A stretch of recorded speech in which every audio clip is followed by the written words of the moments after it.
Anong aral yung natutunan mo dito nung nasa abroad ka na sana alam mo na nung nasa Pilipinas ka pa? Kung alam ko palang mahirap palang malayo sa pamilya, sana nandoon lang sana ako sa mga anak ko, pero sobrang hirap din doon, kaya Mas pinili mo na lang pinili dito ko para sa kanila, para sa kahit kanila. mahirap.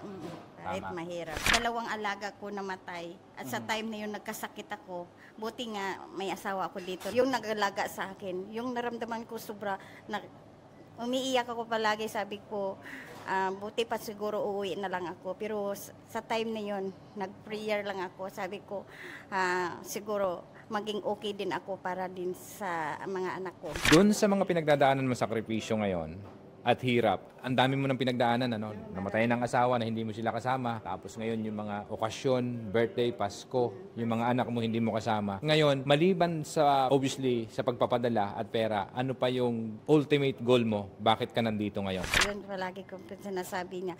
Dapat makaipon din ako para makauwi ako sa Pilipinas, makapatayo din ako ng sarili kong negosyo. Okay. O para din sarili ko, hindi Okay. lang palagi lang dito sa ibang bansa kasi dito tayo sa ibang bansa, makapera din tayo, pero araw-araw tayo nagtatrabaho. Hindi gaya doon sa Pilipinas, may sarili tayong negosyo, 'di ba? Tayo din ang amo.